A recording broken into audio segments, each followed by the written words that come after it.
Good morning, everyone, and welcome. Today, we're diving into a fascinating journey, the lifespan development of self and personality. We'll be exploring how our identity, motivation, and ability to adapt evolve from the very beginning of life in infancy all the way through to retirement. It's a comprehensive look at what shapes who we are over time, and I'm excited to take you through this insightful topic. Let's get started. When we talk about self and personality, we're referring to the unique mix of traits, motives, values, and behaviors that make each of us who we are. It's this combination that helps define our individuality. Now, the self concept is essentially how we see ourselves. It's our answer to the question, what am I? This perception shapes much of how we interact with the world.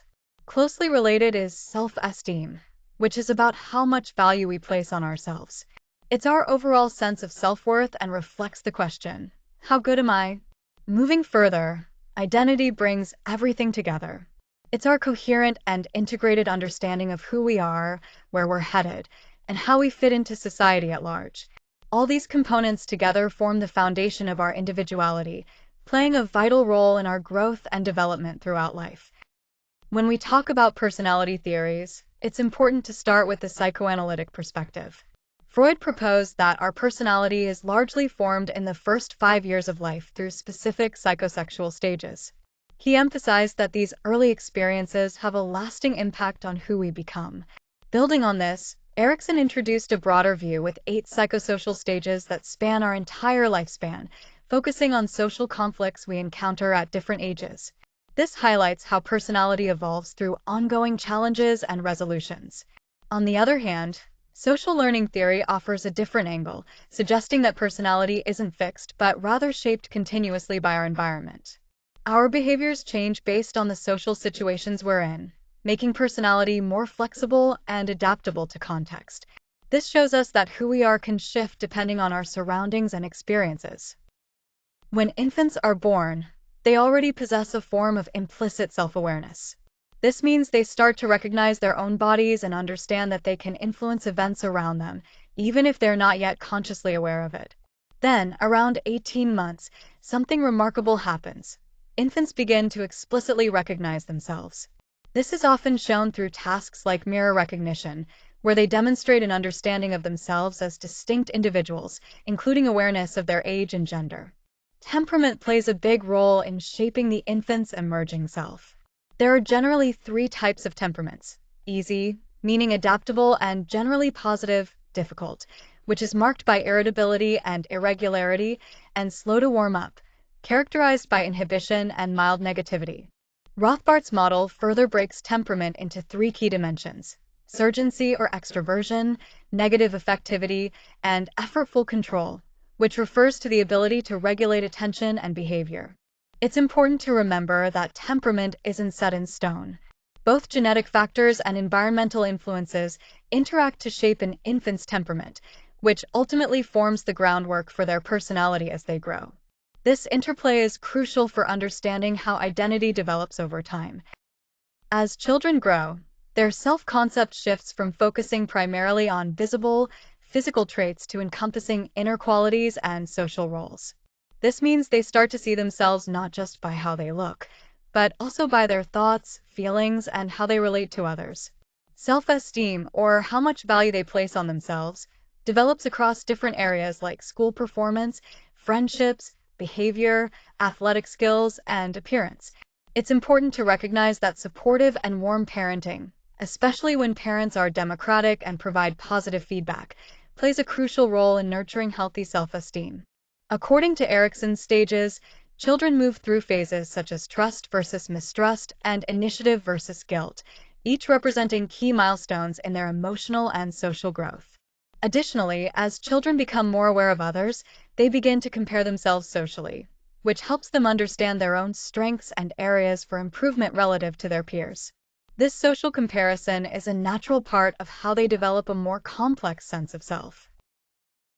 During adolescence, self-concepts become much more complex and abstract.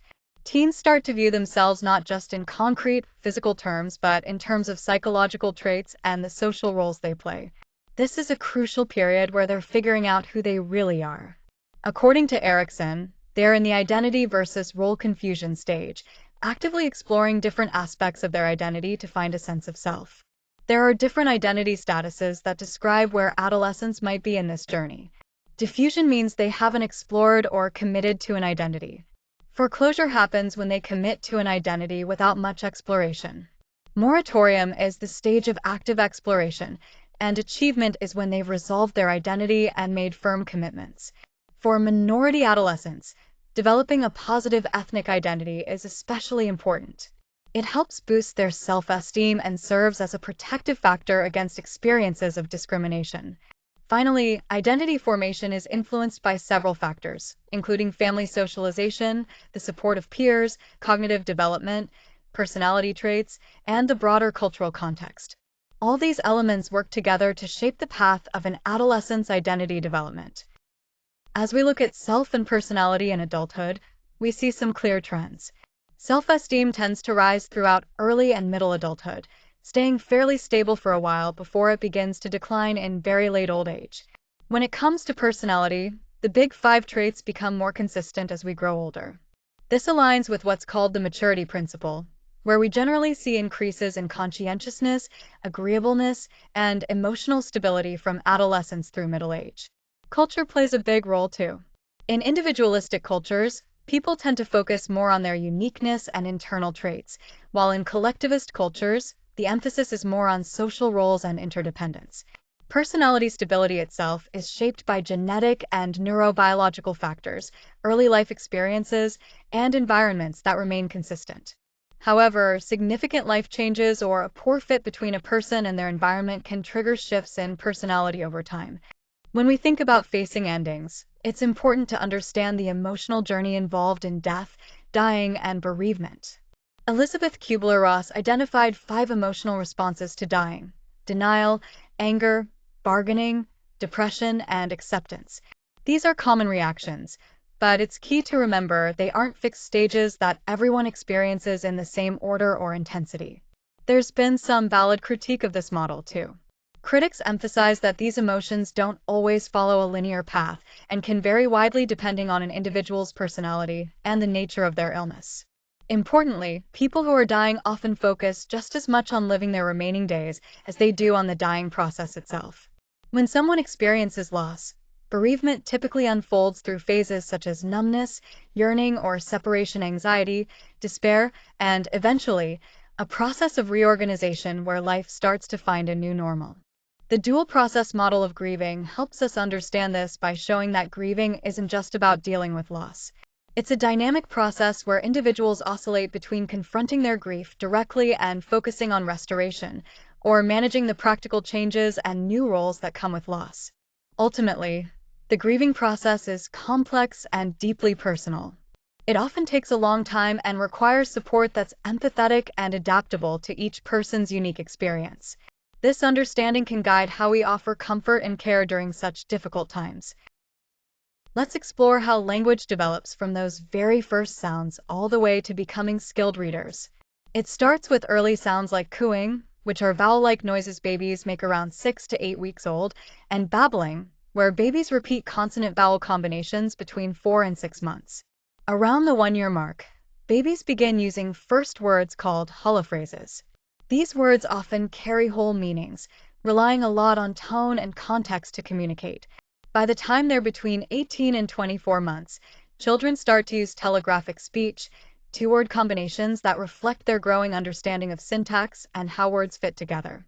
Remarkably, vocabulary growth speeds up around 18 months through a process called fast mapping, where children quickly associate new words with their meanings, often supported by social cues like joint attention. All these early language skills are critical because they lay the groundwork for learning to read. Mastery of phonological awareness, recognizing and manipulating sounds, and understanding the alphabetic principle are essential steps that build on this early language foundation. Mastery motivation is this natural drive that infants and toddlers have to explore and figure out their surroundings. It's how they push themselves to learn and understand new things from a very young age.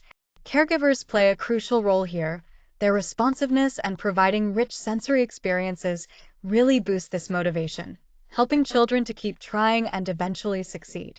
Early education programs like Head Start are especially important for children facing disadvantages. These programs offer cognitive opportunities that can lead to lasting benefits in school and later work life. When parents are also educated on how to encourage language and interaction, it further strengthens mastery motivation and supports their child's future achievement. Finally, a well-rounded early education balances guided play with academic learning, which together promote comprehensive development in young children.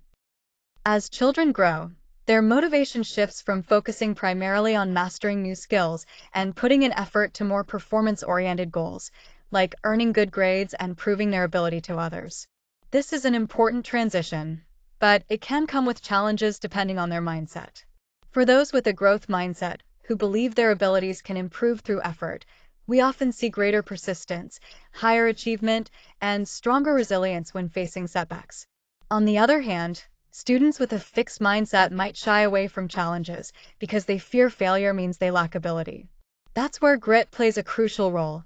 It combines passion and perseverance, helping individuals maintain effort toward long-term goals despite obstacles.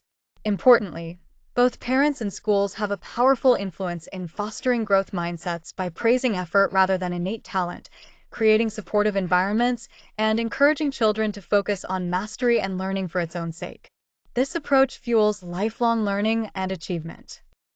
When we talk about vocational exploration in adolescence, it's important to understand that young people start with broad, often imaginative ideas about what they might want to do. Over time, these ideas become more grounded in reality, as their interests, abilities, and the social context they live in begin to shape their career considerations. A key concept here is Holland's person-environment fit theory. This theory outlines 6 personality types, such as realistic, investigative, artistic, and others, each matching well with specific career clusters. Finding a good match between personality and work environment can greatly enhance job satisfaction and success. Career aspirations don't develop in isolation either. Family influences, cultural backgrounds, and traditional gender roles often play significant roles in shaping which careers young people consider and pursue. These factors can open or limit possibilities in different ways. It's also crucial to recognize that career paths are not set in stone. As young adults gain more experience and reflect on their choices, they often revise and adjust their career directions. This flexibility allows for continued growth and realignment with what truly fits their evolving interests and skills. Ultimately, when there's a strong vocational fit, we tend to see greater job satisfaction, higher performance, and overall well-being. So, finding that right fit is not just about success, but also about feeling fulfilled in one's work life.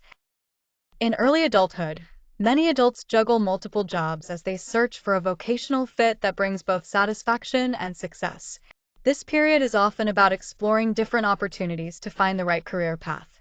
When a job loss occurs, it can have a significant impact, not just on income, but also on self-esteem, health, and family relationships. During these times, family support plays a crucial role in helping individuals cope and recover. As people age, job performance tends to remain steady. Older workers often adapt by compensating for any age-related changes and shift their focus from external rewards like salary and promotions to internal ones such as personal fulfillment and meaningful work. Retirement, then, is not usually a sudden event but a gradual transition influenced by factors like health, financial readiness, control over when to retire, and ongoing social connections. Most retirees adjust well to this change, often experiencing improved well-being. However, challenges like financial insecurity and ageism continue to affect many, particularly women, minorities, and those with limited resources. These barriers can complicate the transition through adulthood and into retirement, making support and advocacy essential throughout these stages.